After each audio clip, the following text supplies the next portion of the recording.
কেউ নির্বাচন বয়কট করলে নিজেরাই মাইনাস হয়ে যাবে বললেন সালাউদ্দিন। জামায়াতের সঙ্গে জোটের সুযোগ নেই বিএনপির। বিরোধী দল দমনের সংস্কৃতির পুনরাবৃত্তি চায় না এনসিপি। তত্ত্বাবধায়ক সরকার ব্যবস্থা ফেরাতে আইনি লড়াই শুরু। খায়রুল হকের রায়ের ত্রুটি তুলে ধরলেন আইনজীবীরা। বিচারিক প্রতারণার অভিযোগ, শুনানি কাল পর্যন্ত মুলতবি। আসন কমানোয় বাগেরহাটবাসী ক্ষুব্ধ হলেও বাড়ানোই খুশি গাজীপুরের মানুষ। ধন্যবাদ জানালেন ইসিকে। ২৭টি আসনের সীমানা নিয়ে দাবি আপত্তির শুনানি। ডাকসু নির্বাচনে প্রার্থীদের জমজমাট প্রচারণা। ভোটের দিন ক্যাম্পাসে মোতায়েন থাকবে সেনাবাহিনী। রাকসুতে বাড়ল ফর্ম তোলার সময়, জাকসুতে বাদ পড়াদের আপিল। এবং গজারিয়া পুলিশ ক্যাম্পে হামলার ২৪ ঘন্টা পেরুলেও গ্রেফতার হয়নি কেউই। নিরাপত্তাহীনতায় মেঘনা পাড়ের বাসিন্দারা। ব্যবস্থার আশ্বাস স্বরাষ্ট্র উপদেষ্টার।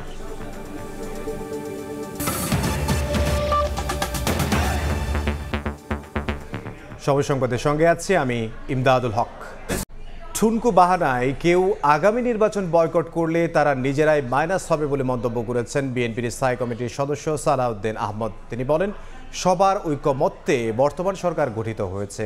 তাদের অধীনে রমজানের ১ সপ্তাহ আগে নির্বাচন হবে। এ নিয়ে কোনো জটিলতা চায় না বিএনপি। জামায়াতের সঙ্গে জোট হচ্ছে না বলে সাফ জানিয়ে সালাউদ্দিন আহমদ জানান, যুগপৎ আন্দোলনের শরিকদের সঙ্গে নির্বাচনী জোট হতে পারে। ফ্যাসিবাদ বিরোধী ঐক্য সুসংহত আছে বলেও জানিয়েছেন তিনি। আহমেদ সালেহের রিপোর্ট।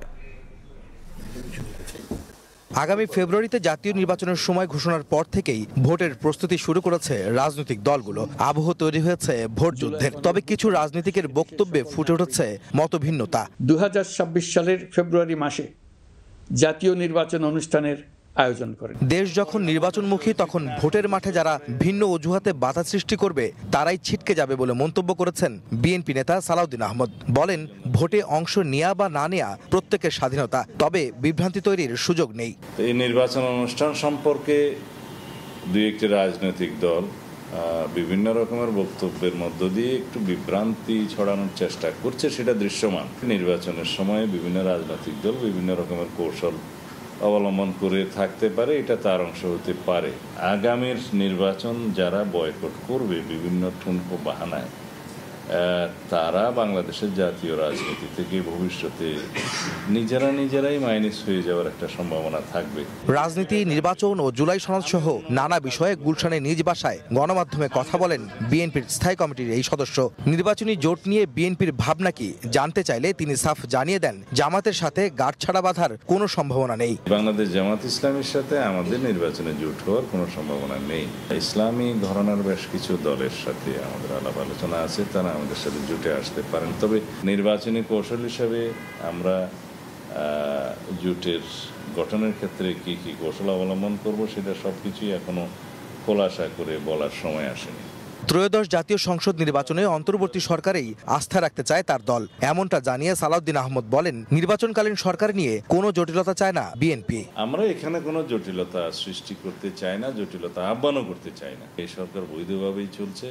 সুতরাং এই সরকার যে নির্বাচনের সময়সীমা ঘোষণা করেছে, নির্বাচন ঘোষণা প্রস্তুতি নিচ্ছে, এই ধারাবাহিকতার মধ্যে আমরা কোনো রকমের আবার কোনো অসুবিধার সৃষ্টি হোক সেটা চাই না। জুলাই সনদের অঙ্গীকারনামার কিছু বিষয় অযৌক্তিক মন্তব্য করে বিএনপি নেতা সালাউদ্দিন আহমদ মনে করেন, সংবিধানের উপরে স্থান পায় এমন কোনো বিষয় গ্রহণযোগ্য হবে না। পিয়ারের বক্তব্য, মাঠের বক্তব্য মাঠেই দেয়া হবে। আহমেদ সালেহিন, সময় সংবাদ, ঢাকা। সরকারের সদিচ্ছা ও রাজনৈতিক দলগুলোর মধ্যে ঐক্য থাকলে ফেব্রুয়ারির মধ্যেই সংস্কার ও বিচার সম্ভব বলে মন্তব্য করেছেন এনসিপির দক্ষিণাঞ্চলের মুখ্য সংগঠক হাসনাত আবদুল্লাহ। রাজধানীর মানিক মিয়া অ্যাভিনিউয়ে মায়ের ডাকা আয়োজিত বিশেষ আলোকচিত্র প্রদর্শনীতে অংশ নিয়ে তিনি বলেন, কথা বিরোধী দল দমনে রাষ্ট্রীয় বাহিনী ব্যবহারের পুনরাবৃত্তি আর বাংলাদেশে হতে দেয়া হবে না বলেও জানিয়েছেন তিনি। এনসিপিকে এভাবে ফ্রেম করা হয় যে আমরা নির্বাচন পিছাতে চাই। দেখেন, নির্বাচনের সময়টা আমাদের কাছে মুখ্য না। সেটা ফেব্রুয়ারিতে হতে পারে, সেটা প্রয়োজনে ডিসেম্বরে হতে পারে, সেটা প্রয়োজনে আরও এগিয়ে নিয়ে হতে পারে, আগামীকালও প্রয়োজনে হতে পারে। আমরা বলেছি যে নির্বাচন যদি হয় সেটির আগে কিছু শর্ত রয়েছে। এই যে আমাদের সংস্কার কমিশনে যে সংস্কার প্রস্তাবনাগুলো এসছে, সেটি কি প্রক্রিয়ায় বাস্তবায়ন হবে সেটি কিন্তু এখনো সিদ্ধান্ত হয়নি। সেটির বাস্তবায়ন, সেটির লিগ্যাল ফ্রেমওয়ার্ক নিশ্চিত করে, সেগুলো আজকে আমাকে নিশ্চিত করে দেন, আপনি প্রয়োজনে কালকে নির্বাচন করে দেন। তো আমরা যেটি নিশ্চিত করতে চাচ্ছি, সংস্কার বাস্তবায়নের যে বিষয়টি রয়েছে এবং বিচারের যে বিষয়টি রয়েছে, সেটি বাস্তবায়নের সুস্পষ্ট বার্তাটি আসা উচিত। বিভিন্ন ইস্যুতে দলগুলোর বিপরীতমুখী অবস্থানে জটিল হচ্ছে রাজনৈতিক পরিস্থিতি। বিশ্লেষকদের কেউ কেউ মনে করেন অনড় অবস্থান অনিশ্চিত করে তুলতে পারে গণতান্ত্রিক যাত্রা। আলোচনার মাধ্যমে মতের ভিন্নতা কমিয়ে আনার তাগিদ তাদের। ফারাক ভূঁইয়া রবিনের রিপোর্ট।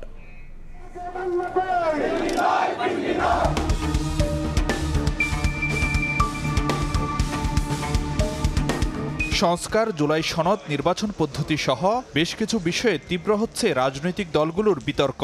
কিছু ক্ষেত্রে মতের ভিন্নতা, আবার কিছু ক্ষেত্রে একেবারেই বিপরীত অবস্থান। সংবিধানের উপর জুলাই সনদের প্রাধান্য, সনদ নিয়ে প্রশ্ন তোলা যাবে না আদালতে, ঐকমত্য কমিশনের এমন কিছু প্রস্তাবে আপত্তি জানিয়েছে বিএনপি। এছাড়া পিআর পদ্ধতিরও বিরোধী দলটি, যদিও এ পদ্ধতিতে নির্বাচনের দাবিতে জোরালো অবস্থান জামায়াত সহ ইসলামপন্থী দলগুলোর। পাশাপাশি জুলাই সনদের আইনি ভিত্তি, নির্বাচনের আগে সনদ বাস্তবায়ন এবং গণভোটের দাবি এসব দলের। অন্যদিকে গণপরিষদ নির্বাচনের মাধ্যমে নতুন সংবিধান প্রশ্নে অনড় এনসিপি। আমরা খুব পরিষ্কার করে তো বলেছি যে আমরা পিআর পদ্ধতি কোনো মতেই মেনে নেব না। নির্বাচনের জন্য যে শর্ত এবং দাবিগুলো আমরা দিয়েছি, এগুলো এনশিওর করে নির্বাচনে যেতে হবে। নতুন শাসনতান্ত্রিক কাঠামো যদি বাংলাদেশের মানুষ নির্বাচনের মধ্য দিয়ে না পায়, সেই নির্বাচনে অংশগ্রহণ করার আদতে কোনো মানে থাকে না। স্পষ্টতই দেখা যাচ্ছে নিজেদের দাবি মানা না মানাকে নির্বাচনে অংশগ্রহণের শর্ত হিসেবে জুড়ে দিচ্ছে বিভিন্ন দল। এসব শর্তের মারপ্যাচ কেবলই রাজনৈতিক কৌশল, নাকি রাজনীতিকে নিয়ে যাচ্ছে অনিশ্চিত গন্তব্যে, উঁকি দিচ্ছে এমন সব প্রশ্ন। বিএনপির উপরে চাপটা যত নির্বাচন সামনে আগায় আসতে থাকবে, আস্তে আস্তে সেই চাপ আরও বাড়বে। আমি যেটা বুঝতেছি যেটা এটা এক ধরনের রাজনৈতিক কৌশল। নির্বাচন না হওয়ার মধ্যে কারোর জন্য কোনো লাভ নেই, সবার জন্য ক্ষতির কারণ হয়ে দাঁড়াতে পারে। সুতরাং আমার ধারণা ওই ভুলের দিকে তারা যাবে না। এই সংকট মোকাবেলা করতে হলে রাজনৈতিক দলগুলোকে আবার পুনরায় ঐক্যবদ্ধ হতে হবে। যদি না হয় তাইলে রাজনীতির মতোই চলবে, যে রাজনীতি আমরা কোনোদিনই কেউ চাই না। রাজনীতি হয়তো চ্যালেঞ্জের মুখে পড়বে, সেই চ্যালেঞ্জ থেকে অন্য শক্তির হাতে ক্ষমতা চলে যেতে পারে। নির্বাচনের বিকল্পটা কি? ধরেন তর্কের খাতিরে নির্বাচন হলো না, তাইলে কি হবে? এভাবে তো দেশ চলবে না, চলতে পারে না। তাইলে তো একটা জায়গায় কেউ না কেউ এসে ক্ষমতা তাদের হাতে নিয়ন্ত্রণ নেবে। অথবা আরেকটা বিপদ আছে, সেটা হইতে পারে যে রেডিক্যাল ইসলামিস্ট যারা, তারা হয়তো ক্ষমতা দখল করতে পারে, চেষ্টা করতে পারে, যেটা হয়েছে অনেক দেশে। বিশ্লেষকরা মনে করেন সদিচ্ছা থাকলে আলোচনার মাধ্যমে অনেক কিছুরই সুরাহা সম্ভব, তবে অনড় থাকলে লাভ হবে না কোনো পক্ষেরই। দেশের অবস্থা অন্যরকম হয়ে যাবে, তখন ইউনূস তার মাইন্ড চেঞ্জও করে ফেলতে পারে। যে গেমটা তারা খেলতেছে, এটা যদি শেষ পর্যন্ত তারা অনড় থাকে, এটা হবে লস গেম। একটা জায়গায় তারা হয়তো রিয়েলাইজেশন তাদের মধ্যে আসবে যে রাজনীতি যদি ঠিক না থাকে, নির্বাচন যদি না হয়, দিনের শেষে কেউই কিন্তু লাভবান হবেন না, সবাই কম বেশি এফেক্টেড হয়ে যাবে। বিশ্লেষকরা বলছেন স্থিতিশীলতার জন্য গণতান্ত্রিক যাত্রাপথই জুৎসই বিকল্প। নির্বাচন যদি না হয় তাহলে আমরা কাকে কিভাবে চলবে? হাত পা এমনি বাধা, আরো বাধা পড়ে যাবে। ফারুক ভিয়া, রবিন, সময় সংবাদ, ঢাকা। তত্ত্বাবধায়ক সরকার ব্যবস্থা ফেরাতে শুরু হলো আইনি লড়াই। নির্বাচনকালীন তত্ত্বাবধায়ক ব্যবস্থা ফেরাতে বিচারপতি খায়রুল হকের দেয়া রায়ের ত্রুটি তুলে ধরেন বিএনপি জামায়াতের আইনজীবীরা। শুনানিতে বলেন, রায়ে বিচারিক প্রতারণা করেছেন সাবেক প্রধান বিচারপতি খায়রুল হক। যে বিচারপতিরা বিপক্ষে ছিলেন তাদের বঞ্চিত করা হয় বলেও তুলে ধরা হয় আপিল বিভাগে। এদিকে তত্ত্বাবধায়ক সরকার ব্যবস্থা নিয়ে রিভিউ শুনানি বুধবার পর্যন্ত মুলতবি করেছেন আদালত। 2 যুগ আগে আপিল বিভাগের এক রায়ে বাতিল করা হয় নির্বাচনকালীন তত্ত্বাবধায়ক সরকার ব্যবস্থা। আইনজীবীরা বলছেন, তৎকালীন প্রধান বিচারপতি খায়রুল হকের ওই রায়ের পর থেকে দেশের গণতন্ত্র ধ্বংস শুরু হয়। সংবিধানের ৫ম সংশোধনীর মাধ্যমে যার শেষ পেরেক মারে আওয়ামী লীগ সরকার। 5 আগস্টের পর তত্ত্বাবধায়ক ফেরাতে রিভিউ আবেদন করে বিএনপির মহাসচিব মির্জা ফখরুল ইসলাম আলমগীর, জামায়াতের সেক্রেটারি জেনারেল মিয়া গোলাম পরওয়ার সহ 5 ব্যক্তি, যার শুনানি শুরু হয় মঙ্গলবার। এদিন শুনানিতে খায়রুল হকের দেয়া রায়ের ভুল ত্রুটি তুলে ধরেন আইনজীবীরা। বলেন, হাইকোর্ট আপিল বিভাগ মিলিয়ে তত্ত্বাবধায়ক সরকারের মামলা শুনেছেন 12 জন বিচারপতি। এর মধ্যে মাত্র 4 জন বিচারপতি তত্ত্বাবধায়কের বিপক্ষে ছিলেন, আর আপিল বিভাগের 7 বিচারপতির বেঞ্চের মধ্যে 3 জন তত্ত্বাবধায়ক সরকারকে সমর্থন দিলেও 4 জন ছিলেন বিপক্ষে। জামায়াতের আইনজীবী শিশির মনির বলেন, বাতিলের পক্ষে রায় দেয়া 4 বিচারপতিকে পরে একে একে প্রধান বিচারপতি করা হয়, বঞ্চিত করা হয় তত্ত্বাবধায়কের পক্ষে থাকা বিচারপতিদের। যদিও তাদের প্রধান বিচারপতি হওয়ার সকল যোগ্যতা ছিল, তাদেরকে সুপারসিড করা হয়েছে। এরা কারা? এরা সবাই তত্ত্বাবধায়ক সরকার রাখার পক্ষে রায় দিয়েছিলেন। যদিও এটা কাকতালীয়, কিন্তু এটি একটি কেমিস্ট্রি আছে। আমি বলেছি, আমরা পূর্ণাঙ্গ হিয়ারিংয়ের সময় বলবো, এটি এমনিতেই নয়। কেয়ারটেকার সরকার বাতিল করেছেন যারা, তারা পরবর্তীতে পুরস্কৃত হয়েছেন। যারা রাখার পক্ষে ছিলেন তারা তিরস্কৃত হয়েছেন পেশাগতভাবে। বিএনপির আইনজীবী জয়নুল আবেদিন বলেন, সংক্ষিপ্ত রায়ে আরও 2 মেয়াদে তত্ত্বাবধায়ক রাখার পক্ষে রায় দিলেও 16 মাস পর লিখিত রায়ে তা বাতিল করে দেয়া হয়। এটি আইনের দৃষ্টিতে কোনো রায় নয়, তাই পুরো রায়টি সরাসরি বাতিল চায় বিএনপি। এই রিটায়ারমেন্টের 16 মাস পরে ঠিক যেভাবে সংবিধান অ্যামেন্ডমেন্ট হয়েছে এর পূর্বে, সেই সংবিধান মোতাবেক তিনি জাজমেন্ট দিয়েছেন। আমি আদালতকে বলেছি, মাননীয় আদালত, এই জাজমেন্টটি আইনের দৃষ্টিতে কোনো জাজমেন্ট হয় নাই। যেহেতু আইনের দৃষ্টিতে কোনো জাজমেন্ট হয় নাই, কাজে এই জাজমেন্ট লিভ দেওয়ার কোনো প্রশ্নই আসে না। এর আগে সংবিধানের 75 সংশোধনের রায়ে হাইকোর্ট বলেন, তত্ত্বাবধায়ক নিয়ে আগের রায়ে প্রতারণা করা হয়েছে। এর রায়ের পর তত্ত্বাবধায়কে ফেরার দরজা খুললেও ত্রয়োদশ সংশোধনীর রিভিউ নিষ্পত্তি না হওয়ায় আটকে যায়। আফজাল হোসেন, সময় সংবাদ, ঢাকা। শপথ নিয়েছেন সদ্য নিয়োগ পাওয়া হাইকোর্টের 25 বিচারপতি। দুপুর 1:30টায় সুপ্রিম কোর্টের জাজেস লাউঞ্জে তাদের শপথ পড়ান প্রধান বিচারপতি সৈয়দ রেফাত আহমেদ। এ সময় আপিল বিভাগ ও হাইকোর্ট বিভাগের অন্য বিচারপতিরাও উপস্থিত ছিলেন। এর আগে সোমবার রাষ্ট্রপতির আদেশক্রমে 25 জন অতিরিক্ত বিচারপতি নিয়োগ দিয়ে প্রজ্ঞাপন জারি করে আইন মন্ত্রণালয়। এবারই প্রথম জুডিশিয়াল অ্যাপয়েন্টমেন্ট কাউন্সিলের মাধ্যমে দরখাস্ত আহ্বান, মৌখিক পরীক্ষার পর বিচারপতি নিয়োগ দেওয়া হয়। এ নিয়ে অন্তর্বর্তী সরকারের সময়ে নিয়োগ পেলেন বিচারপতি।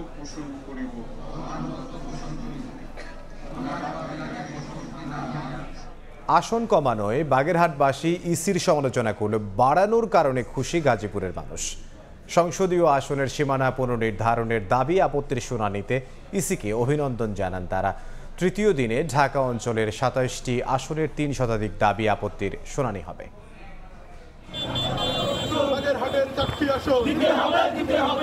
সীমানা পুনর্নির্ধারণ নিয়ে নির্বাচন কমিশনের শুনানিতে বাগেরহাটের আসন কমানোই ক্ষোভ জানান আপিলকারীরা। উল্টো দিকে আসন বাড়ায় ইসির প্রশংসায় পঞ্চমুখ গাজীপুরবাসী। সংসদীয় আসনের সীমানা পুনর্নির্ধারণে মঙ্গলবার রাজধানীর আগারগাঁয়ের তৃতীয় দিনের শুনানিতে ছোটখাটো কিছু অভিযোগ তুলে ধরলেও গাজীপুর এলাকাবাসী বলেন, আসন বাড়ানো ইস্যুতে কমিশনের পাশে থাকবেন তারা। বিজ্ঞ নির্বাচন কমিশন বাস্তবতার প্রেক্ষিতে সময়োপযোগী সিদ্ধান্ত গ্রহণ করে 5টির জায়গায় 6টি আসন আমাদেরকে উপহার দিয়েছেন। এই জন্য সমগ্র গাজীপুরবাসীর তরফ থেকে আমরা নির্বাচন কমিশনকে কৃতজ্ঞতা এবং ধন্যবাদ জানিয়েছি। জনসংখ্যার পুনর্বিন্যাস বিভাজনের ভিত্তিতে যেভাবে ওনারা এই আসনগুলো পুনর্বিন্যাস করেছে, সেটা জাতির জন্য একটি মঙ্গলজনক। রাজনৈতিক বিবেচনায় আমাদের 4টি আসনকে কমিয়ে 3টি আসন করা হয়েছে।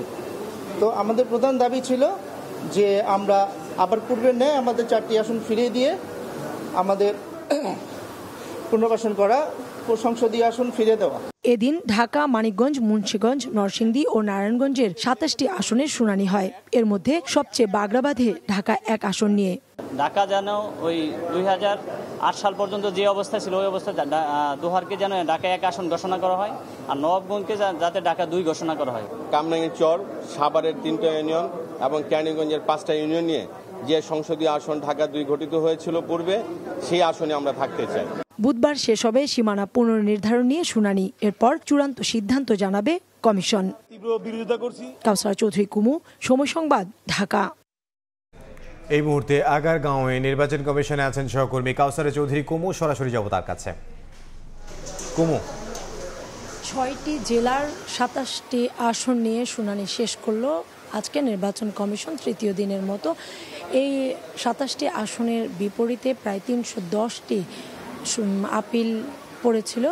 এবং এই 300টির মধ্যে কমিশনের পক্ষে মাত্র 50টি আপিল কমিশনের পক্ষে, আর বাকিগুলো কিন্তু বাকি যে 250-রও বেশি আপিল করেছিল সেই আপিলে কিন্তু মানুষ কমিশনের বিপক্ষেই বলেছে। অর্থাৎ কেউ কেউ তাদের যে আসন যেভাবে বিন্যস্ত আছে সেভাবে একই অবস্থায় থাকার দাবি জানিয়েছে, আবার কেউ কেউ বলছে যে কারো বাড়িয়েছে যে এর মধ্যে নির্বাচন কমিশন যে খসড়াটি প্রকাশ করেছে সংসদীয় আসনের পুনর্বিন্যাসের, সেই খসড়া আসনে কিন্তু গাজীপুরের একটি আসন বাড়িয়েছে আর বাগেরহাটের একটি আসন কমিয়েছে।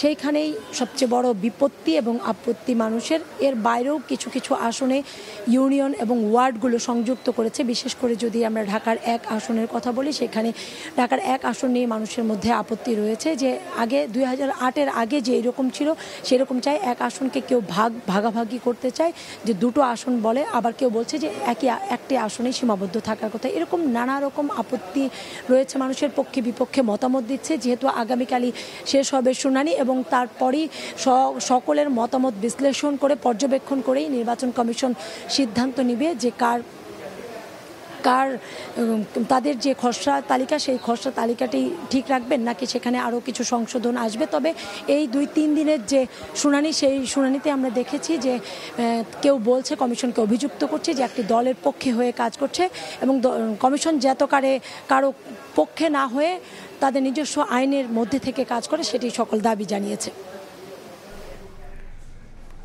রাজধানীর আগারগাঁও থেকে সহকর্মী কাউসারা চৌধুরী কোমো। এবার ছাত্র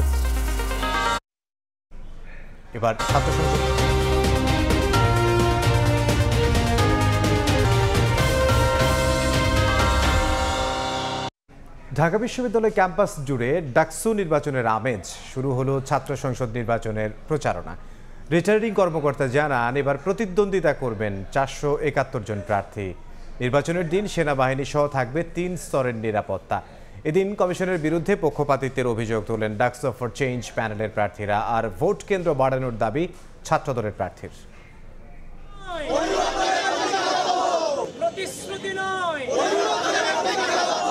ঢাকা বিশ্ববিদ্যালয় কেন্দ্রীয় ছাত্র সংসদ ডাকসু ও হল সংসদ নির্বাচন ঘিরে ক্যাম্পাসে উৎসবের আমেজ। মঙ্গলবার সকাল থেকে ক্যাম্পাসে শুরু হয় প্রার্থীদের প্রচারণা। ভিসি চত্বরে স্মৃতি চিরন্তনে ফুল দিয়ে শ্রদ্ধা জানিয়ে আনুষ্ঠানিকভাবে প্রচারণা শুরু করে ছাত্রদল সমর্থিত প্যানেল। প্রার্থীরা বলেন প্রতিশ্রুতি নয়, পরিবর্তনেই প্রতিজ্ঞাবদ্ধ তারা। শুধুমাত্র প্রতিশ্রুতি নয়, আমরা পরিবর্তনে অঙ্গীকারবদ্ধ। বাংলাদেশ জাতীয়তাবাদী ছাত্রদল স্বাধীনতা পরবর্তী বাংলাদেশের ইতিহাসে একটি অনন্য নজির স্থাপন করতে যাচ্ছে আগামী ডাকসু নির্বাচন কেন্দ্রিক ইনশাআল্লাহ। কেন্দ্রীয় জামে মসজিদে নামাজ শেষে গ্রন্থাগার থেকে শিক্ষার্থীদের সঙ্গে কুশল বিনিময়ের পাশাপাশি নির্বাচনী প্রচারণা শুরু করেন ছাত্র শিবির সমর্থিত প্যানেল ঐক্যবদ্ধ শিক্ষার্থী জোট। এ সময় কমিশনের পক্ষপাতিত্বের অভিযোগ তোলেন তারা। বিশ্ববিদ্যালয় প্রশাসনের একপাক্ষিক আচরণ দেখতে পাচ্ছি। আমাদের এই বিশ্ববিদ্যালয়ের শিক্ষক রাজনীতি আছে এবং এই শিক্ষক রাজনীতিতে একটা নির্দিষ্ট দল সেই শিক্ষক রাজনীতি এবং সব কিছু তারা কন্ট্রোল করে। এবং বিশ্ববিদ্যালয় প্রশাসন যদি আমরা দেখি, বিশ্ববিদ্যালয় এখন হল প্রভোস্ট থেকে শুরু করে পুরো অ্যাডমিনিস্ট্রেশনে একটা দলের রিপ্রেজেন্ট করে। আচরণবিধি লঙ্ঘনের অভিযোগ নির্বাচন কমিশন আমলে নিচ্ছে না বলে মন্তব্য করেন বৈষম্য বিরোধী ছাত্র সংসদ ও ডাকসু ফর চেঞ্জ প্যানেলের প্রার্থীরা। বিশ্ববিদ্যালয় প্রশাসন কিংবা নির্বাচন কমিশনের যে আচরণবিধি আছে সেগুলোকে বৃদ্ধাঙ্গুলি দেখাচ্ছেন অনেক প্রার্থী। এদিন আচরণবিধি নিয়ে ভিপি, জিএস ও এজিএস প্রার্থীদের সঙ্গে বৈঠক করে নির্বাচন কমিশন। কমিশন জানায় পরিবেশ সুষ্ঠু রাখতে ভোটের দিন থাকবে সেনাবাহিনী সহ 3 স্তরের নিরাপত্তা। ভোটের দিনে আমরা কমিশন সিদ্ধান্ত নিয়েছি 3 স্তরের একটা নিরাপত্তা ব্যবস্থা এখানে থাকবে। আমরা ভোটের রেজাল্ট সম্পন্ন হওয়া পর্যন্ত আর্মি কর্ডন করে রাখবে। শুধুমাত্র যারা সংশ্লিষ্ট ব্যক্তিবর্গ ছাড়া ভোট কেন্দ্রের ভিতরে গণনার সময় আর অন্য কেউ থাকতে পারবে না। এবারের ডাকসু নির্বাচনে 471 জন প্রার্থী প্রতিদ্বন্দ্বিতা করবেন। কমিশনের যাচাই বাছাই শেষে প্রার্থিতা প্রত্যাহার করেছেন 38 জন। শফিকুজ্জামান রুবেল, সময় সংবাদ, ঢাকা। ডাকসু নির্বাচনের প্রচারণার খবর জানাতে ঢাকা বিশ্ববিদ্যালয়ে আছেন সহকর্মী শফিকুজ্জামান রুবেল। সরাসরি যাব তার কাছে। রুবেল, ডাকসু নির্বাচনের প্রচারণার প্রথম দিনে আমরা দেখেছি সকাল থেকে বিভিন্ন প্যানেলের প্রার্থীরা তারা কিন্তু হলের বিভিন্ন চত্বর চষে বেড়াচ্ছেন, বিভিন্ন ক্যান্টিন, বিভিন্ন যে প্রাঙ্গণগুলো রয়েছে সেই ক্যাম্পাসের প্রতিটি জায়গায় কিন্তু তারা শিক্ষার্থীদের, সাধারণ ভোটারের কাছে কিন্তু দাঁড়ে দাঁড়িয়ে যাচ্ছেন তাদের প্রতিশ্রুতি নিয়ে। সকাল 10টা বাজে আজকে আনুষ্ঠানিক প্রচারণা শুরুর পর মূলত আমরা দেখেছি স্বতন্ত্র প্রার্থী তারা নেমেছিলেন, ইসলামী আন্দোলনের প্রার্থী তারা নেমেছিলেন, বৈষম্য বিরোধী ছাত্র যারা রয়েছেন তাদের প্যানেলের প্রার্থীরা নেমেছেন। পরে আমরা দেখেছি যে সিনেট ভবনে বৈঠক হয়েছে, এরপরে আমরা দেখেছি ছাত্র দলের প্রার্থী যারা রয়েছেন তাদের প্যানেলের বেশ কয়েকজন প্রার্থীরা মিলে তারা কিন্তু নামাজ শেষে গণসংযোগ, তাদের যে ইস্তিহার সেগুলো নিয়ে ভোটারদের দ্বারে দ্বারে গিয়েছেন। ছাত্র দল সমর্থিত যেই প্যানেল রয়েছে সেই প্যানেলও আমরা দেখেছি যে বিসি চত্বর থেকে তারা তাদের আনুষ্ঠানিক প্রচারণা শুরু করেন এবং তারা তাদের প্রতিশ্রুতি বলেন। এক একজন বলছেন এক একভাবে তাদের যেই ইউনিভার্সিটির যেই যাবতীয় সমস্যাগুলো রয়েছে বিদ্যমান, সেই সমস্যাগুলো সমাধানের জন্য তারা তাদের স্টুডেন্টদের ভয়েস হিসেবে কাজ করবেন। তারা পরিবর্তন করতে চান, যত সমস্যা বিগত দিনে ছিল সব সমস্যার সমাধানেই বের করতে চান। সকলের প্রতিশ্রুতি একটাই, সবাই আসলে স্টুডেন্ট বান্ধব হয়েই কাজ করবেন। এই জন্যই কিন্তু সকলে দাঁড়ে দাঁড়ে ছুটছেন। এখন পর্যন্ত সকাল থেকে আমরা দেখেছি যে প্রথম দিনের প্রচারণায় কোনো ধরনের সেরকম কোনো খবর আমরা পাইনি। বিচ্ছিন্ন দুই একটা খবর এসছে, যা সত্য মিথ্যা যাচাইয়ের জন্য যারা প্রশাসন তারাও দেখছেন। আবার অনেকে দেখছি যে আমরা যারা একক প্রার্থী স্বতন্ত্র তারাও কিন্তু তাদের মতো করে গণসংযোগ চালাচ্ছেন। এবং এই সাথে কিন্তু আমরা দেখছি যে ঢাকা ইউনিভার্সিটির প্রতিটি ক্যাম্পাস জুড়ে প্রতিটি অলিগলিতেও কিন্তু একটা উৎসব আমেজ বিরাজ করছে। সকলের মধ্যেই একটি দেখছি যে আনন্দমুখর পরিবেশ, সকলেই কুশল বিনিময় করছেন। কেননা আপনারা জানেন যে এবার প্রার্থী সংখ্যা 48টি যে পদ, সেই পদে কিন্তু প্রার্থী সংখ্যা রয়েছে 471টি, বিপুল সংখ্যক প্রার্থী। তা সকলেই যেরকম প্রার্থী বেছে নেবেন। আবার যারা ভোটার রয়েছেন তাদের আগ্রহ, তাদের প্রত্যাশার জায়গা হচ্ছে যে অবশ্যই যারা প্রার্থী তারা শিক্ষার্থীদের ভয়েস হয়ে যত সমস্যা আছে, হল সমস্যা থেকে শুরু করে যাবতীয় যে সমস্যা, সকল সমস্যা সমাধান করবেন। লেজুর ভিত্তি না হয়ে শুধুমাত্র ছাত্রদের প্রতিনিধিত্ব করবেন, সেই প্রার্থী আসলে ভোটাররাও খুঁজছেন। তো সব মিলিয়ে এই ছিল ঢাকা বিশ্ববিদ্যালয় ডাকসু নির্বাচন থেকে। ঢাকা বিশ্ববিদ্যালয় ক্যাম্পাস থেকে সহকর্মী শফিকুজ্জামান রুবেল। রাজশাহী বিশ্ববিদ্যালয়ের কেন্দ্রীয় ছাত্র সংসদ ও হল সংসদ নির্বাচনের মনোনয়নপত্র উত্তোলন ও জমাদানের সময় 31 অগাস্ট পর্যন্ত বাড়ানো হয়েছে। এদিকে জাহাঙ্গীরনগর বিশ্ববিদ্যালয়ে খসড়া তালিকা থেকে বাদ পড়া প্রার্থীরা আবেদন করেছেন। বৃহস্পতিবার ঘোষণা করা হবে চূড়ান্ত তালিকা। দীর্ঘদিন পর ছাত্র সংসদ নির্বাচন ঘিরে ক্যাম্পাসে বইছে ভোটের আমেজ।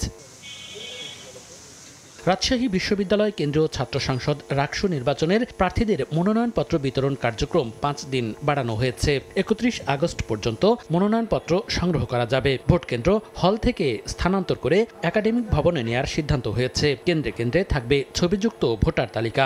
ওয়ার্ল্ড র্যাঙ্কিং ইউনিভার্সিটিগুলোর মতো করে আমাদের বিশ্ববিদ্যালয়ে আমরা সাধারণ শিক্ষার্থীরা আমরা এগুলার যথাযথ ব্যবহার আমরা করতে পারি। ভার্সিটিতে যাতে আরও উন্নয়নমূলক কাজ করতে পারি, বিজ্ঞান ভিত্তিক বা বিজ্ঞান ভিত্তিক পাঠাগার, বিজ্ঞান ভিত্তিক যে কোনো সমস্যার সমাধান করতে পারি, এই জন্য হচ্ছে আমরা এই পদটা ধারণ করতে চাচ্ছি। লেজুর ভিত্তিক রাজনীতির বাইরে থেকে সাধারণ শিক্ষার্থীদের, এবং আমি মনে করি যে আমি একজন সাধারণ শিক্ষার্থী, আমার অপোনেন্ট যিনি, আমি কাউকে অপোনেন্ট মনে করতেছি না, তিনিও একজন সাধারণ শিক্ষার্থী। আমাদের মধ্যে পার্থক্য শুধু থাকবে একটা ব্যালটে। আমি জিএস পদপ্রার্থী হিসেবে আসতেছি এবং আমাদের যে অংশগ্রহণ এখানে মোটামুটি ভালো সবাই, এবং হলের মধ্যে একটা উৎসবমুখর আনন্দমুখর একটা পরিবেশ তৈরি হয়েছে। জাহাঙ্গীরনগর বিশ্ববিদ্যালয় কেন্দ্রীয় ছাত্র সংসদ নির্বাচনে প্রার্থিতা ফিরে পেতে আবেদন করেন 20 জন। আমাকে বললো যে আসলে আপনি প্রস্তাবকের রেজিস্ট্রেশন নাম্বারটা এবং তার যে আইডি কার্ডের ফটোকপি এটা সংযুক্ত করে জমা দিলে কালকে হচ্ছে এটা ঠিক হয়ে যাবে। আমার প্রস্তাবক এবং সমর্থক হচ্ছে তাদের ইনফরমেশন দিতে ভুল করে, এই কারণে আমার প্রার্থিতা আসলে গ্রহণ করা হয় নাই। তো আজকে হচ্ছে আমি আপিল করেছি। 27 আগস্ট আপিলের শুনানি ও রায় শেষে 29 আগস্ট চূড়ান্ত প্রার্থী তালিকা প্রকাশের পর শুরু হবে জাকসু নির্বাচনের প্রচারণা। মনিরুজ্জামান প্রান্ত, সময় সংবাদ। ছাত্র সংসদ নির্বাচনের খবর জানাতে এই মুহূর্তে রাজশাহী বিশ্ববিদ্যালয় ক্যাম্পাসে আছেন সহকর্মী মওদুদ রানা। সরাসরি যাব তার কাছে। রাকসু, হল সংসদ এবং সিনেট ছাত্র প্রতিনিধি নির্বাচনের মনোনয়নপত্র জমা দেওয়া মনোনয়নপত্র উত্তোলনের আজ শেষ দিন ছিল। সেই মনোনয়ন বিতরণের সময়সীমা বাড়িয়ে 31 আগস্ট পর্যন্ত করা হয়েছে, অর্থাৎ সময়সীমা 5 দিন বাড়ানো হয়েছে। এবং একই সাথে যে হলে নির্বাচন হওয়ার কথা ছিল তার পরিবর্তে একাডেমি ভবনে নির্বাচন অনুষ্ঠিত হবে, এই সিদ্ধান্ত নিয়েছে রাকসু নির্বাচন কমিশন। রাকসু নির্বাচন কমিশন একটি বৈঠকে বসেন এবং সেই বৈঠক থেকেই এই সিদ্ধান্ত নেওয়া হয়। এর আগে ছাত্রদল এই নির্বাচন পেছানোর দাবি করেছিলেন। তারা ছবিসহ ভোটার তালিকা এবং চলতি শিক্ষাবর্ষের শিক্ষার্থীদের ভোটাধিকার দাবি করেছিলেন এবং তারই প্রেক্ষিতে একটি বৈঠকে বসে রাকসু নির্বাচন কমিশন এবং তারা এই সব সিদ্ধান্তগুলো নেন।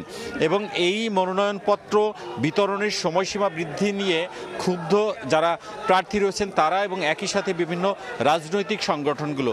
আমরা এখানে দেখছি রাজশাহী বিশ্ববিদ্যালয় ইসলামী ছাত্র শিবিরের একটি অংশ, তারা এখানে বিক্ষোভ করছেন। তারা বলছেন যে ঘোষিত তফসিল অনুযায়ী 15ই সেপ্টেম্বর নির্বাচন অনুষ্ঠিত হওয়ার কথা, তারা সে সময়েই নির্বাচন চান। এবং অন্যান্য যারা স্বতন্ত্র প্রার্থীরা রয়েছেন তারাও এখানে অবস্থান করছেন। তারাও বলছেন যে নির্বাচনের মনোনয়নপত্র বিতরণের সময়, জমা দেওয়ার সময় এবং নির্বাচন অনুষ্ঠিত হবার যে তারিখ রয়েছে সেটি কোনোভাবেই পেছানো যাবে না। যদি সেটি পেছানো হয় তাহলে তারা কর্মসূচি দিবেন এবং প্রতিবাদ করবেন। আমরা এখন যেটি দেখছি যে রাকসু যে কার্যালয়ের সামনে শিক্ষার্থীরা অবস্থান করছেন, তারা বলছেন যে তারা উৎসাহ উদ্দীপনার সাথে গত 2 দিন মনোনয়নপত্র সংগ্রহ করেছেন এবং তারা জমা দেওয়ার অপেক্ষায় রয়েছেন। কিন্তু হঠাৎ করে রাকসু নির্বাচন কমিশন যে সিদ্ধান্ত নিয়েছে একটি সংগঠনের কারণে, সেই সিদ্ধান্ত তারা মানেন না এবং তারা এর প্রতিবাদ করবেন। আর এদিকে রাকসু নির্বাচন কমিশনের যে বৈঠক সেটি এখনও চলমান রয়েছে। নির্বাচন 15ই সেপ্টেম্বর হবে কিনা অথবা তার পরে অনুষ্ঠিত হবে, আসলে কবে নির্বাচন অনুষ্ঠিত হবে সেই তারিখ তারা সেই বৈঠক শেষে বলবেন এবং তারা সাংবাদিকদের জানিয়েছেন তাদের বৈঠকটি শেষ হলে কবে নির্বাচন অনুষ্ঠিত হবে এবং পুরো তফসিল তারা জাতিকে জানাবেন। এই ছিল রাজশাহী বিশ্ববিদ্যালয় থেকে আমার কাছে সর্বশেষ। রাজশাহী থেকে সহকর্মী মওদুদ রানা। সময় সংবাদে আরও থাকছে। কারাগারের নাম পরিবর্তন করে সংশোধনাগার করার উদ্যোগ। মুক্তির পর স্বাভাবিক জীবনে ফেরাতে বন্দীদের যুক্ত করা হবে উৎপাদনমুখী কাজে, জানালেন কারা মহাপরিদর্শক।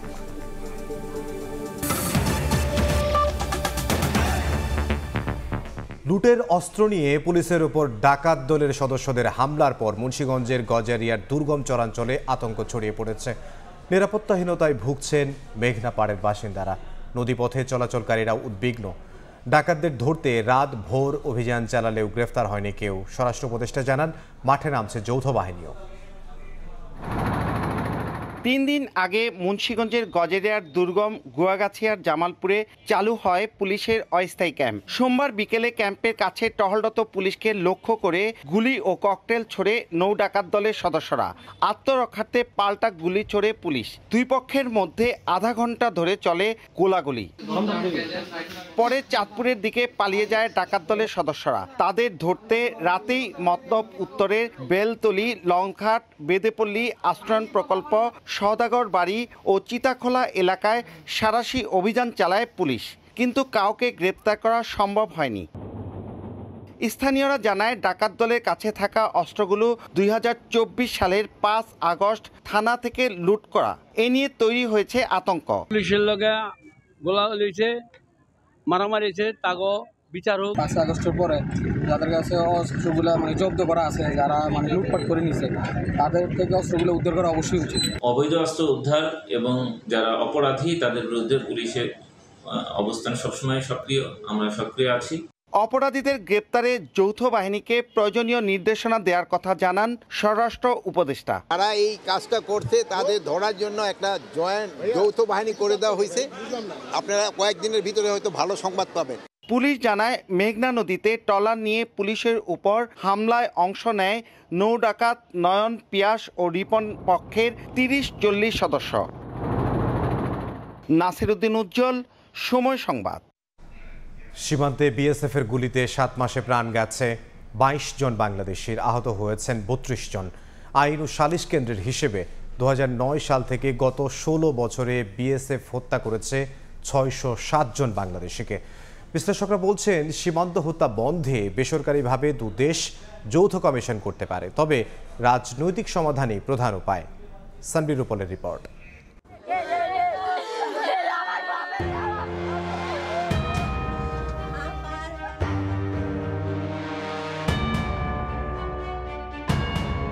2011 সালের 7 জানুয়ারি কুড়িগ্রাম সীমান্তে বিএসএফের গুলিতে কাঁটাতারে ঝুলে থাকা ফেলানীর লাশ নাড়িয়ে দিয়েছিল বিশ্ব বিবেক।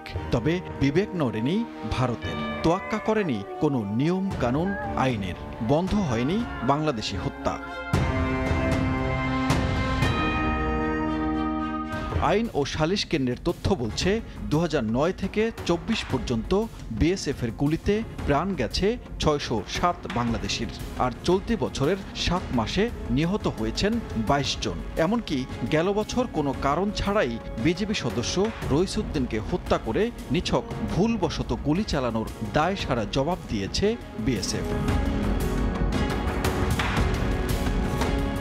2024 সালে দুই দেশের যৌথ সম্মেলনে সীমান্ত হত্যা শূন্যে নামাতে আলোচনা হলেও কার্যকর হয়নি কিছুই। এ অবস্থায় রাজনৈতিক সমাধান, জনমত গঠন ও ভারতের ওপর অব্যাহত চাপ প্রয়োগের পরামর্শ বিশ্লেষকদের। ভারতের জনগণকে বোঝানো যে এটা একেবারে আনলফুল কিলিং হচ্ছে, যারা মারা গেছে তাদের হাতে কোনো অস্ত্র ছিল না, তারা অস্ত্র ব্যবহারও করেনি। বর্ডার কিলিং থামানোর জন্য একটা কমিশন তৈরি করা হলো এবং এটা সিভিল কমিশন, কারণ সরকারি কমিশন করলে এটা ওই বসবে আর কিছু হবে না। ভারতের সঙ্গে সরাসরি 5টি দেশের সীমানা থাকলেও অন্য দেশের সীমান্তে বাংলাদেশের মতো হত্যার ঘটনা ঘটে না। বর্ডারে হত্যায় সরাসরি মানবাধিকার লঙ্ঘন হলেও বিচার হয়নি। এসব বিষয়ে ভারত একতরফা আক্রমণাত্মক মনোভাব দেখালে প্রয়োজনে আন্তর্জাতিক আদালতে যাওয়ার কথা বলছেন আইনজীবীরা। এইটার অবসান ঘটানোর জন্য আমি মনে করি বাংলাদেশ সুনির্দিষ্ট প্রস্তাব করবে এবং সুনির্দিষ্টভাবে প্রতিবাদ জানাবে, কূটনীতিক যা ডিফেন্স নেওয়া দরকার সবই নেবে। বিচার বহির্ভূত হত্যা ও বল প্রয়োগ বন্ধ করে নিরাপদ সীমান্ত রক্ষায় ঢাকায় বিজেপি বিএসএফ যৌথ সম্মেলনে আলোচনা হবে বলে আশা বিশ্লেষকদের। সানবীর রূপল, সময় সংবাদ, ঢাকা। এদিকে ঢাকায় শুরু হয়েছে বিজিবি বিএসএফ মহাপরিচালক পর্যায়ের সীমান্ত সম্মেলন। সকালে পিলখানায় বিজিবি সদর দফতরে 56তম এই সীমান্ত সম্মেলন শুরু হয়। সীমান্ত হত্যা, পুশিন ও অনুপ্রবেশ রোধ, মাদক ও অস্ত্র চোরাচালান রোধে আন্তঃসীমান্ত অপরাধ দমনের বিষয় প্রাধান্য পাবে বৈঠকে। এছাড়া ভারতীয় মিডিয়ায় বাংলাদেশ বিরোধী অপপ্রচারের কারণে সীমান্তে উত্তেজনা প্রশমন সহ দ্বিপাক্ষিক বিষয়ে আলোচনা হবে। বিজিবি মহাপরিচালক মেজর জেনারেল মোহাম্মদ আশরাফুজ্জামান সিদ্দিকীর নেতৃত্বে অংশ নিয়েছেন 21 সদস্যের প্রতিনিধি, আর ভারতের পক্ষে বিএসএফ মহাপরিচালক শ্রী দলজিৎ সিং চৌধুরীর নেতৃত্বে 11 সদস্যের প্রতিনিধি অংশ নিয়েছেন। দেশে কারাগারের নাম পরিবর্তন করে কারেকশন সার্ভিস বাংলাদেশ বা সংশোধনাগার করার উদ্যোগ নিয়েছে অধিদপ্তর। মুক্তির পর স্বাভাবিক জীবনে ফেরাতে বন্দীদের উৎপাদনমুখী কাজে যুক্ত করা হবে বলে জানিয়েছেন কারা মহাপরিদর্শক। 5 আগস্টের পর জেল থেকে পালানো 700 জন কয়েদি এখনও পলাতক রয়েছেন বলে জানিয়েছেন তিনি। 5 আগস্ট গণঅভ্যুত্থানের পরপরই দেশের বিভিন্ন কারাগার থেকে পালিয়ে যায় দাগি চিহ্নিত বহু আসামি। এই তালিকায় যেমন ছিল মৃত্যুদণ্ডপ্রাপ্ত আসামি, তেমনি ছিল জঙ্গি কর্মকাণ্ডে জড়িত 9 ব্যক্তি। দায়িত্ব গ্রহণের 1 বছর পূর্তি উপলক্ষে মঙ্গলবার সকালে সংবাদ সম্মেলনের আয়োজন করে কারা কর্তৃপক্ষ। এ সময় মহাপরিদর্শক জানান, পলাতক 2200 আসামির মধ্যে এখনো হদিশ মেলেনি 700 বন্দীর। 700 অধিকের মধ্যে যারা এখনো পলাতক আছেন। এ সময় বক্তব্যে উঠে আসে গত 1 বছরের নানামুখী চ্যালেঞ্জের কথা। গত 1 বছরে জনবল সংকট ঘোচাতে 1500 নতুন কর্মী নিয়োগের উদ্যোগ নেয় কর্তৃপক্ষ, যাদের মধ্যে সিংহভাগ ইতিমধ্যেই নিয়োগ পেয়েছেন। মহাপরিদর্শক জানান, নতুন 2টি কেন্দ্রীয় কারাগার ও 4টি জেলা কারাগার চালু করা হয়েছে গত 1 বছরে। অনেক ধারণ ক্ষমতার চেয়ে অনেক বেশি বন্দী আমরা হোল্ড করছি, যে কারণে আমাদের কারাগারগুলোতে 5টা নতুন কারাগার আমরা ইতিমধ্যে চালু করার উদ্যোগ নিয়েছি, 6টা, এবং 2টো কারাগার চালু হয়েছে। আপনারা জানেন কেরানীগঞ্জে বিশেষ কারাগার এবং সিলেট 2 কাজ শুরু করার পর থেকে প্রায় সব মিলিয়ে 1000-এর অধিক জনবল আমরা নিয়োগ প্রক্রিয়া, প্রায় 1500 মতো জনবলের নিয়োগ প্রক্রিয়া করছি। বিশ্বাস করি যে আমরা শতভাগ সুষ্ঠুভাবে এটা করতে পেরেছি। জেলখানাকে ভিন্ন আঙ্গিকে গড়ে তোলার প্রত্যয় ব্যক্ত করে তিনি বলেন, মাদকের বিস্তার পুরোপুরি ঠেকানো না গেলেও এর বিরুদ্ধে শক্ত অবস্থানে কারা কর্তৃপক্ষ। সরকার নীতিগতভাবে সিদ্ধান্ত নিয়েছে বাংলাদেশ জেল ডিপার্টমেন্টের নামটা পরিবর্তন করে কারেকশনাল সার্ভিস বাংলাদেশ করবে। এটার যে প্রক্রিয়া শুরু হয়েছে এবং আমরা অলরেডি আমাদের প্রস্তাবনা মন্ত্রণালয়ে প্রেরণ করেছি। মাদক রিকভার স্মল মোবাইল ডিভাইসেস এবং সংখ্যাটা প্রচুর উদ্ধার হয়েছে শুরুতে, মানে ম্যাসিভ। ধীরে ধীরে কমে এসছে। ওইখান থেকে আমরা ধারণা করতে পারি যে সংখ্যাটা এখন কমে এসছে, বাট 100% মুক্ত হচ্ছে এটা আমি আমার আসলে দাবি করাটা অন্যায় হবে এবং দাবি করছি না।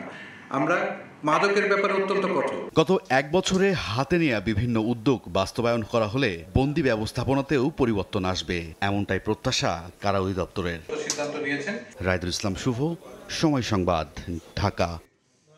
বন অধিদপ্তরের ১,৫০০ কোটি টাকার প্রকল্পে দুর্নীতির অভিযোগে অনুসন্ধান করছে দুদক। সাবেক মন্ত্রী শাহাবুদ্দিন, প্রধান বন সংরক্ষক কর্মকর্তা আমির হোসেন সহ সংশ্লিষ্টদের তথ্য চেয়ে বিভিন্ন দফতরে চিঠি দিয়েছে সংস্থাটি। এছাড়া দুর্নীতির অভিযোগে নোমান ও সাবিট গ্রুপের সংশ্লিষ্টদের বিরুদ্ধে মামলা হয়েছে। ২০১৮ সালে টেকসই বন ও জীবিকা শীর্ষক সুফল প্রকল্প গ্রহণ করে বন অধিদপ্তর। দুদক বলছে ১,৫০০ কোটি টাকার প্রকল্পটির পদে পদে দুর্নীতি হয়েছে। গেল ফেব্রুয়ারিতে অভিযানে কাগজে কলমে কাজ দেখিয়ে অর্থ আত্মসাতের প্রাথমিক প্রমাণ পাওয়া যায়। তৎকালীন বনমন্ত্রী শাহাবুদ্দিন, প্রধান বন সংরক্ষক আমির হোসেন চৌধুরী, প্রকল্প পরিচালক গোবিন্দ রায় সহ সংশ্লিষ্টদের বিরুদ্ধে দুর্নীতির খোঁজে বিভিন্ন দফতরে চিঠি দিয়েছে দুদক। প্রধান বন সংরক্ষক আমির হোসেন সহ অন্যান্যদের বিরুদ্ধে পোস্টিং বাণিজ্য, সিন্ডিকেট সহ বিভিন্ন অনিয়ম ও দুর্নীতির মাধ্যমে সরকারি অর্থ আত্মসাৎপূর্বক অবৈধ সম্পদ অর্জনের অভিযোগ অনুসন্ধানাধীন রয়েছে। এদিন সামিট গ্রুপের প্রতিষ্ঠান সামিট কমিউনিকেশন লিমিটেডের ১০ কোটি টাকার কর ফাঁকির অভিযোগে মামলা করেছে দুদক। আসামি করা হয়েছে সামিট গ্রুপের পরিচালক ফরিদ খান, বিটিআরসির সাবেক চেয়ারম্যান মহিউদ্দিন আহমেদ সহ ৭ জনকে। সামিট কমিউনিকেশনস লিমিটেডের শেয়ার হস্তান্তরের অনুমোদন প্রদানের ক্ষেত্রে সরকারের প্রাপ্য ১০ কোটি ২৪ লক্ষ টাকারও বেশি রাজস্ব আদায় না করে উক্ত অর্থ আত্মসাতের উদ্যোগ গ্রহণ করে বেআইনিভাবে শেয়ার হস্তান্তরের অনুমতি প্রদান করার অপরাধ অনুসন্ধানকালে প্রমাণিত হয়। এছাড়া নোমান গ্রুপের চেয়ারম্যান নুরুল ইসলামের বিরুদ্ধে প্রায় ১৯ কোটি টাকার অবৈধ সম্পদ অর্জনের অভিযোগে মামলা করেছে সংস্থাটি। তাসলিম তৌহিদ, সময় সংবাদ, ঢাকা। কক্সবাজারের মহেশখালীতে ৬ বছরের শিশু মাহিয়া ধর্ষণ ও হত্যা মামলার একমাত্র অভিযুক্তকে ফাঁসির আদেশ দিয়েছেন আদালত। দুপুরে এ রায় ঘোষণা করেন জেলা নারী ও শিশু নির্যাতন দমন ট্রাইব্যুনাল ২ এর বিচারক মোহাম্মদ ওসমান গনি। রায় সন্তুষ্ট শিশুটির পরিবার। ৬ বছরের শিশুকে ধর্ষণের পর নির্মমভাবে হত্যার বিচার ২ বছর ৯ মাস পর পেল পরিবার। মঙ্গলবার কক্সবাজার জেলা ও দায়রা জজ আদালতে আনা হয় মহেশখালীতে শিশু ধর্ষণ ও হত্যা মামলার একমাত্র অভিযুক্ত মোহাম্মদ সুলাইমানকে ফাঁসিতে ঝুলিয়ে মৃত্যুদণ্ড কার্যকরের রায় দেন নারী ও শিশু নির্যাতন দমন ট্রাইব্যুনাল ২ এর বিচারক মোহাম্মদ ওসমান গনি। আদালতের রায়ে ন্যায় বিচার প্রতিষ্ঠিত হওয়ায় সন্তুষ্ট বাদী ও রাষ্ট্রপক্ষের আইনজীবী। আমার মায়ের যে মারি ফেলছে এর মৃত্যুদণ্ড, আলহামদুলিল্লাহ এর ফাঁসি চাই। ভবিষ্যতে এরকম নৃশংস শিশুকে এই জঘন্যতম অপরাধীরা যাতে আর করতে না পারে, আমাদের হচ্ছে সমাজের প্রতি একটা বার্তা। 2022 সালে 30 নভেম্বর মাতারবাড়ি ইউনিয়নের দক্ষিণ সাইরারডিল এলাকায় বাড়ির পাশে খেলার সময় প্রথম শ্রেণীর শিক্ষার্থী মাহিয়াকে অপহরণ করে ধর্ষণের পর হত্যা করা হয়। সুজাউদ্দিন রুবেল, সময় সংবাদ, কক্সবাজার। একসময়ের সচল সুভাড্ডা খাল এখন ময়লার ভাগাড়, দখল দূষণে মৃতপ্রায়। কোথাও কোথাও এমনভাবে ভরাট হয়েছে যে হেঁটে পার হওয়া যায়।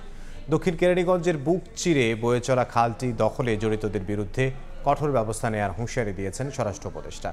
আর পরিবেশ উপদেষ্টা জানান, দখলমুক্ত করার পরই শুরু হবে আবর্জনা অপসারণ ও পুনঃখনন। ঢাকার পাশেই কেরানীগঞ্জের বুক চিরে বয়ে গেছে সুভাড্ডা খাল। বুড়িগঙ্গা ও ধলেশ্বরীর সংযোগস্থল খালটিতে একসময় নৌকা চলত, পাওয়া যেত মাছ। ময়লার টাকা ঠিকই নেওয়া হয়, কিন্তু ওদের কাছে অভিযোগ যে আমাদের 3 মাসের টাকা দেয় না। এই টাকাটা কে নেয়? আগে তো খালের পরিবেশ ভালো ছিল, 12 মাস নৌকা চলছে। এখন তো আর মনে করেন এই যে দূষিত হওয়ার পর থেকে যে খাল মরে গেছে, এখানে পরিষ্কার পরিচ্ছন্ন রাখার দরকার। খালটি এখন প্রায় পুরোটাই দখল, বর্জ্য ও পলিথিনে ভরা। কিছু জায়গা এমন ভাবে ভরাট হয়েছে যে হেঁটে পার হওয়া যায়। কয়েকবার উদ্ধার করে সংস্কারের উদ্যোগ নেওয়া হলেও তা টেকসই হয়নি। মঙ্গলবার সুভাড্ডা খাল পুনঃখনন প্রকল্পের উদ্বোধনী অনুষ্ঠানে পরিবেশ উপদেষ্টা জানান, দখলমুক্ত রাখতে খালের পাড় ঢালাই করে দেয়া হবে। পানির খাল নাই তো, এটা বর্জ্যের খাল হয়ে গেছে। এই জন্য আমরা এটাকে এবার খনন করে পানির প্রবাহ আনার উদ্যোগ নিয়েছি এবং আপনারা শুনেছেন আজকে প্রকল্প উপস্থাপনায় যে প্রথমে খালটাকে খনন করা হবে না, প্রথমে অবৈধ দখলটাকে উচ্ছেদ করে খালের পাড়টাকে আগে বাধাই করা হবে, তারপরে খননে যাবে। দখল ও দূষণকারীদের বিরুদ্ধে কড়া ব্যবস্থা নেওয়ার হুঁশিয়ারি দেন স্বরাষ্ট্র উপদেষ্টা। এটা দখল করে আছে তাদেরই কিন্তু আমরা আগে উচ্ছেদ করব, অবৈধভাবে যারা আছে আমাদের জায়গাটা আগে দখলে নিয়ে তারপরে কিন্তু আমরা খননে যাব। যারা অবৈধভাবে দখল করে আছে এই ভূমিদস্যুদের থেকে তাহলে আপনারা সাহায্য করবেন। আপনারা যদি ভূমিদস্যুদের পক্ষ নেন তবে কিন্তু এটা সম্ভব। আপনার এলাকাবাসী এটা আপনাদের সাহায্য এবং সহযোগিতা সবচেয়ে বেশি দরকার। 317 কোটি টাকার প্রকল্প বাস্তবায়ন করবে সেনাবাহিনী। 14 কিলোমিটারের এই খালটি একসময় ছিল খালের দুপারের এলাকাবাসীর প্রাণ, আজ যা মৃত অবস্থায় আছে। বিভিন্ন সময় সরকার নানান উদ্যোগ নিয়েছিলেন এই খালটি দূষণমুক্ত এবং দখলমুক্ত করার, যা অনেক সময় দেখেনি আলোর মুখ। এবার তাই আবারও আশায় বুক বেঁধেছেন দুপারের মানুষ। তারা ভাবছেন এবার হয়তো আর তাদের হতাশ হতে হবে না, এবার সত্যিকার অর্থেই দূষণমুক্ত এবং দখলমুক্ত হয়ে প্রাণ ফিরে পাবে শোভাদ্রা খাল। আতাউর কাউসার, সময় সংবাদ, ঢাকা। 15% নয়, ব্যবসায়ীরা রাজি হলে সিঙ্গেল রেটে ভ্যাট নিতে চায় এনবিআর। সিপিডির কর বিষয়ক আলোচনায় প্রতিষ্ঠানটির চেয়ারম্যান বলেন, বিদেশি ঋণের বোঝা কমাতে রাজস্ব আয় বাড়াতে চায় সরকার। যদিও ব্যবসায়ীদের অভিযোগ, ভ্যাট ট্যাক্স কাঠামোর জটিলতা আর এনবিআর কর্মকর্তাদের দুর্নীতির কারণে আগ্রহ হারাচ্ছেন তারা। কর ন্যায্যতার দিকে আরও মনোযোগ বাড়ানোর পরামর্শ সিপিডির। প্রতিবারের মতো এবারও রাজস্ব আহরণে পুরনো বছরের ঘাটতি নিয়েই শুরু হয়েছে 2025-26 অর্থবছর। দীর্ঘদিন ধরে কর কাঠামো নিয়ে নানা সমালোচনার প্রেক্ষিতে অন্তর্বর্তী সরকার উদ্যোগ নিলেও তাতে পাওয়া যায়নি সব পক্ষের সাড়া, যা আবারও উঠে এলো সিপিডির সংলাপে। ব্যবসায়ী যদি হন, আপনার যদি বাৎসরিক টার্নওভার 3 কোটি টাকার বেশি হয়, আপনি তাহলে কিন্তু আপনাকে সেখানে মিনিমাম ট্যাক্স দিতে হবে। আলোচনায় উঠে আসে কর জিডিপির অনুপাতে কতটা পিছিয়ে বাংলাদেশ। ব্যবসায়ীরা অভিযোগ তোলেন অসহযোগিতার। অতিমাত্রায় ডিসক্রিশনারি পাওয়ার ট্যাক্স অফিসারদের থাকার কারণে এত বেশি অনিয়ম হয়। সরকারের উচিত একটা নির্দিষ্ট টাইমলাইনের মধ্যে তার যে পরিশোধযোগ্য কর সেইটার জন্য একটা নির্দিষ্ট টাইমলাইন থাকা উচিত। বড় লোকেরে বিরাট বিরাট এক্সাম্পশন দিয়ে সেই টাকার চাপ আপনি এখানে এসে ছোট ছোটদের উপরে আপনি চাপাচ্ছেন। ব্যবসায়ীদের বিরোধিতার কারণে ভ্যাটের ল্যাংড়া খোরা আইন হয়েছে উল্লেখ করে এনবিআর চেয়ারম্যান বলেন, কর অব্যাহতির পরিমাণ বেশি হওয়ায় ট্যাক্স জিডিপি রেশিও বাড়ছে না। 7 বছর ধরে এটা নিয়ে আমরা ঝগড়া বিবাদ করলাম, তারপরে কিন্তু সেই ল্যাংড়া খোলা আইনই হয়েছে। আমাদের যে ধরনের একটা পরিচ্ছন্ন আইন হওয়ার দরকার ছিল সেটা আমরা করতে পারিনি। এ সময় এলডিসি উত্তরণে অভ্যন্তরীণ রাজস্ব বাড়ানোর তাগিদ দেয় সিপিডি। খালি রাজস্ব আদায়ই জরুরি না, এটা ভারসাম্যপূর্ণ থাকা, এটা যাতে উন্নয়নমূলক কর্মকাণ্ডে ঠিকমতো ব্যবহার হয় সেটি দেখা, এর মাধ্যমে যাতে রিগ্রেসিভ ট্যাক্স না বেড়ে যায় সেটা নিশ্চিত করা। চাকরিজীবীরা নিয়মিত ট্যাক্স দিলেও ব্যবসায়ীরা এখনো তা দিতে চান না বলেও জানান আলোচকরা। এমএস আরেফিন, সময় সংবাদ, ঢাকা।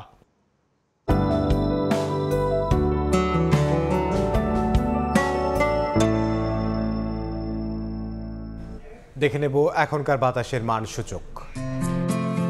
বায়ুমান বিষয়ক সংস্থা আইকিউ এয়ারের সূচক অনুযায়ী বাংলাদেশে এখনকার বাতাসের মান: ঢাকা বিভাগের বায়ুর মান ৮৬, যা সন্তোষজনক। বাতাসের আর্দ্রতা ৫৯%।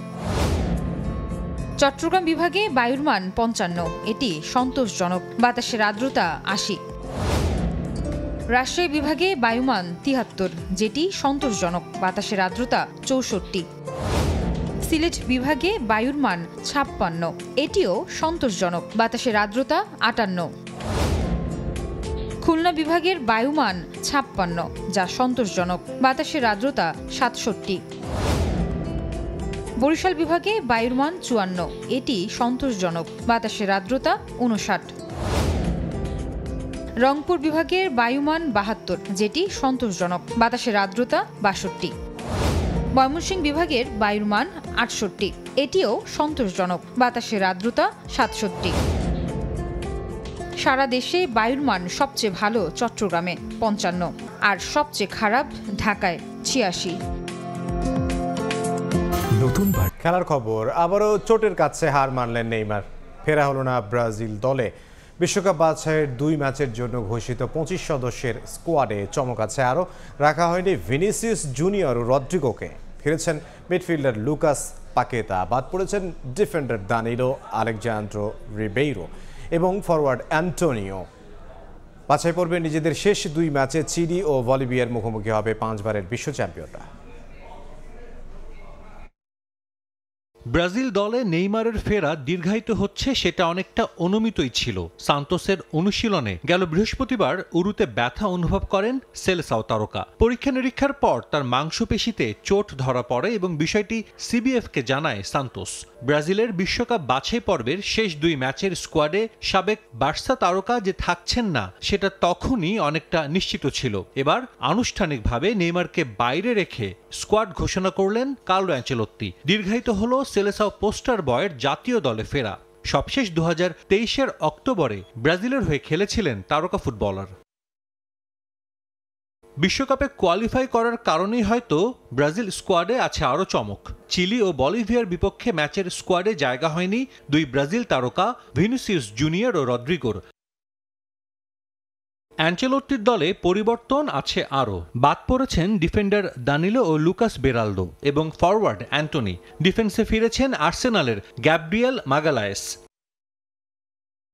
গেল জুলাইয়ে লুকাস পাকেতার ওপর থেকে ইংল্যান্ডের ফুটবল অ্যাসোসিয়েশন ম্যাচ পাতানোর অভিযোগ তুলে নেয়। এরপরেই প্রথম অ্যাঞ্চেলোত্তির দলে ডাক পেলেন ওয়েস্ট হ্যাম মিডফিল্ডার। এরই মধ্যে 2026 বিশ্বকাপের টিকিট নিশ্চিত করেছে ব্রাজিল। তাই বাকি 2 ম্যাচে সবাইকে ঝালিয়ে নেওয়ার জন্য স্কোয়াডে এত রদবদল সেলেসাও কোচের।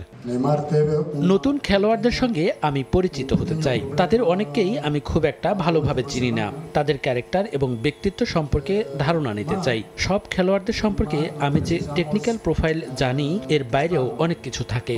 আমি অন্যদের সঙ্গেও পরিচিত হতে চাই যারা দলকে ভালো অবস্থানে নিতে সাহায্য করতে পারে। 5 সেপ্টেম্বর রিও ডি জেনেইরোতে সেলেসাওদের প্রতিপক্ষ চিলি। 10 সেপ্টেম্বর বাছাই পর্বে নিজেদের শেষ ম্যাচে বলিভিয়ার মুখোমুখি হবে ব্রাজিল। সাজিদ মুস্তাহিদ, সময় সংবাদ। এ পর্যায়ে শীর্ষ সংবাদগুলো জানিয়ে দিচ্ছে আরও একবার। কেউ নির্বাচন বয়কট করলে নিজেরাই মাইনাস হয়ে যাবে বললেন সালাউদ্দিন। জামায়াতের সঙ্গে জোটের সুযোগ নেই বিএনপির। বিরোধী দল দমনের সংস্কৃতির পুনরাবৃত্তি চায় না এনসিপি। তত্ত্বাবধায়ক সরকার ব্যবস্থা ফেরাতে আইনি লড়াই শুরু। খায়রুল হকের রায়ের ত্রুটি তুলে ধরলেন আইনজীবীরা। বিচারিক প্রতারণার অভিযোগ। শুনানি কাল পর্যন্ত মুলতবি। আসন কমানোই বাগেরহাটবাসী ক্ষুব্ধ হলেও বাড়ানোই খুশি গাজীপুরের মানুষ। ধন্যবাদ জানালেন ইসিকে। 27টি আসনের সীমানা নিয়ে দাবি আপত্তির শুনানি।